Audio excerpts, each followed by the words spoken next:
La búsqueda de los orígenes de los mayas, aztecas e incas representa un enigma fascinante que ha desafiado a historiadores y arqueólogos durante siglos. Estos pueblos indígenas son extremadamente intrigantes. ¿Alguna vez has oído hablar de los mayas, los aztecas y los incas? Son pueblos preamericanos con culturas distintas y tradiciones antiguas que se remontan a miles de años.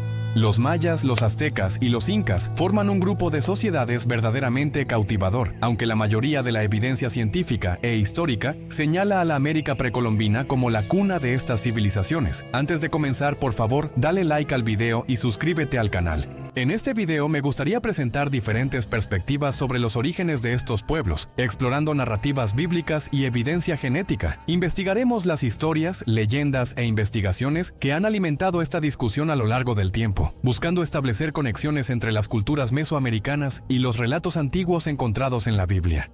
El pueblo maya representa un grupo étnico y lingüístico originario de Mesoamérica. La antigua civilización maya estaba compuesta principalmente por miembros de este grupo étnico, y los descendientes de los antiguos mayas aún viven en la región que incluye el sur de México, Guatemala, Belice, El Salvador y Honduras. El término maya es una designación moderna y colectiva para los pueblos de esta región, aunque históricamente no fue utilizado por ellos mismos, ya que no existía una identidad política unificada entre las diferentes poblaciones, sociedades y grupos étnicos indígenas, cada uno con sus propias tradiciones culturales e identidades históricas. Se estima que alrededor de 6 millones de mayas habitaban Mesoamérica a principios del siglo XX, principalmente en Guatemala, Belice, sur de México, la península de Yucatán, El Salvador y el oeste de Honduras. Han logrado preservar muchos rastros de su rica cultura maya. Algunos se integran en las culturas mestizas de las naciones en las que residen, mientras que otros mantienen estilos de vida más tradicionales y culturalmente distintos. A menudo utilizan una de las lenguas mayas como lengua principal. Las poblaciones más grandes de mayas contemporáneos se encuentran en Guatemala, Belice y las partes occidentales de Honduras y El Salvador. Además, hay grandes comunidades mayas en los estados mexicanos de Yucatán, Chiapas, Quintana Roo, Tabasco y Campeche.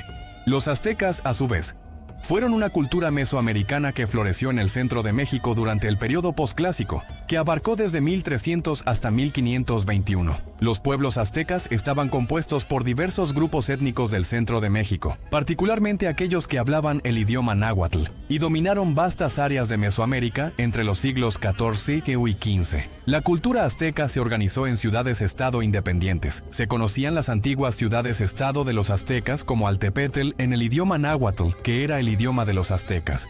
El término Altepetl se refería a una entidad política y territorial que funcionaba como una unidad autónoma de gobierno en la sociedad azteca.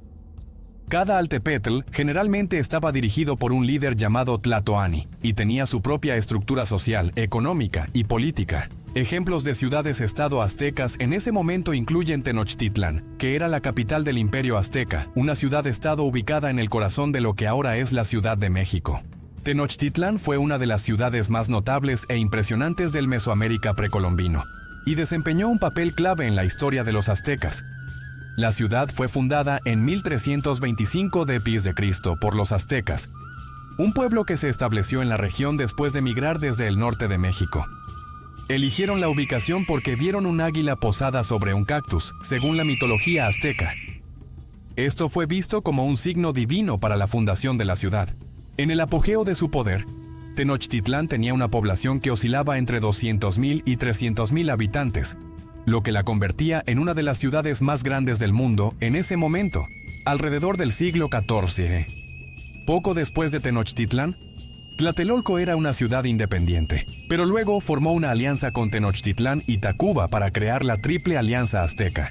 Tlatelolco estaba situada en una isla en el lago Texcoco, cerca de Tenochtitlán. Las dos ciudades estaban separadas por un canal, pero estaban tan cerca que, para muchos propósitos prácticos, se consideraban una sola. Tlatelolco tenía sus propios templos y sitios religiosos dedicados a deidades aztecas. La ciudad compartía muchos aspectos culturales y religiosos con Tenochtitlán, pero también tenía su propia identidad cultural. El Imperio Azteca, establecido en 1427, era una confederación conformada por 3 ciudades-estado principales: Tenochtitlán, Texcoco y Tlacopan, también conocida como Tacuba. Antiguamente pertenecía al Imperio de los Tlaxcaltecas, cuyo poder dominante estaba en Tlaxcala. Aunque el término azteca se usa estrictamente para referirse a los mexicas de Tenochtitlán, También se aplica ampliamente a las comunidades o pueblos nahuas del centro de México durante la era prehispánica, así como durante el periodo colonial español de 1521 a 1821. El Imperio Azteca alcanzó su apogeo territorial en 1519, poco antes de la llegada de un pequeño grupo de conquistadores españoles liderados por Hernán Cortés. Cortés ganó aliados entre las ciudades-estado enemigas de los mexicas, particularmente la ciudad de Tlaxcala y otras organizaciones políticas, incluido Texcoco, que solía ser un aliado de los mexicas en la Triple Alianza. Después de la caída de Tenochtitlán el 13 de agosto de 1521 y la captura del emperador Cuauhtémoc, los españoles establecieron la Ciudad de México sobre las ruinas de la antigua capital azteca. Desde allí continuaron el proceso de conquista e incorporación de los pueblos mesoamericanos al Imperio español. La destrucción de la estructura del Imperio azteca en 1521 llevó a que los españoles gobernaran las poblaciones indígenas a través de los nobles locales de las ciudades. Estos nobles juraron lealtad a la corona española y se convirtieron, al menos nominalmente, al cristianismo. A cambio del reconocimiento como nobles por parte de los españoles, actuaron como intermediarios para recaudar tributos y organizar el trabajo para sus nuevos maestros, facilitando así el establecimiento del dominio colonial español. Los incas, cuyo imperio se llamaba Tahuantinsuyu en quechua, que literalmente significa los cuatro suyos, fueron el imperio más grande de la América precolombina. La ciudad de Cusco sirvió como centro político, administrativo y militar de este vasto imperio. La civilización inca tuvo sus orígenes en las tierras altas del Perú a principios del siglo X y finalmente fue conquistada por los españoles en 1572. Entre 1438 y 1533, los incas lograron incorporar una gran parte del oeste de Sudamérica, centrándose en la cordillera de los Andes, utilizando métodos que incluían la conquista y la asimilación pacífica. El imperio cubrió territorios que hoy corresponden a Perú, el oeste de Ecuador, el oeste y centro-sur de Bolivia, el noroeste de Argentina, una parte importante de lo que hoy es Chile, y el extremo suroeste de Colombia, formando un estado comparable a los imperios históricos de Eurasia. El idioma oficial del imperio inca era el quechua, que también era el idioma de los incas. Aunque muchas formas locales de culto persistieron en el imperio, los líderes incas promovieron el culto al Inti, la deidad solar, y consolidaron su control sobre otros cultos como el culto a Pachamama. Los incas consideraban a su rey, el Zapa Inca, como el hijo del sol, resaltando la importancia de Inti en su religión. El imperio inca se destacó por no tener muchas de las características típicas de las civilizaciones del Viejo Mundo. Incluso sin el uso de la rueda, animales de tiro, conocimiento del hierro o el acero, o incluso un sistema de escritura, los incas lograron construir uno de los estados imperiales más grandes de la historia de la humanidad. Como lo destacó el antropólogo Gordon McEwan, algunas características notables del imperio inca incluyen su monumental arquitectura, especialmente la construcción de piedra, una extensa red de caminos que conectaban todas las partes del imperio, textiles sofisticados y el uso de cuerdas anudadas llamadas quipus para registrar y comunicar avances en agricultura, desafíos y organización imperial efectiva. La gestión del imperio inca operaba principalmente sin el uso de monedas ni mercados tradicionales. En cambio, el intercambio de bienes y servicios se basaba en la reciprocidad entre grupos de individuos y sus gobernantes incas. Los impuestos se pagaban a través del trabajo obligatorio para el imperio. Los incas llamaban a este sistema de trabajo forzado mita. El imperio inca dependía en gran medida del trabajo humano para la construcción de infraestructuras, agricultura y mantenimiento del Estado.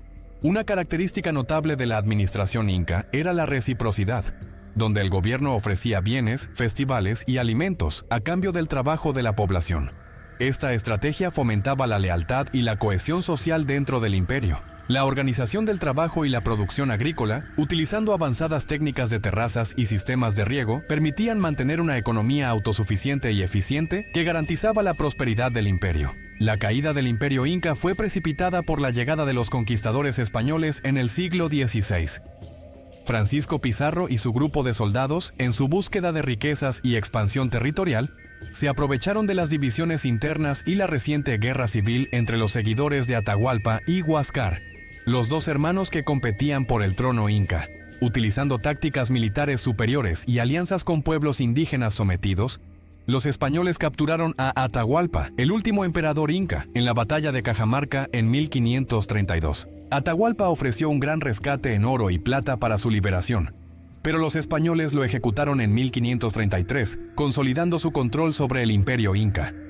la rápida expansión de la colonización española y la introducción de enfermedades europeas, para las cuales los incas no tenían inmunidad, devastaron la población indígena y contribuyeron al colapso del sistema político y social inca. Las infraestructuras y la organización agrícola se desmoronaron, y la cultura inca fue en gran medida reemplazada por las instituciones coloniales españolas y la influencia del cristianismo.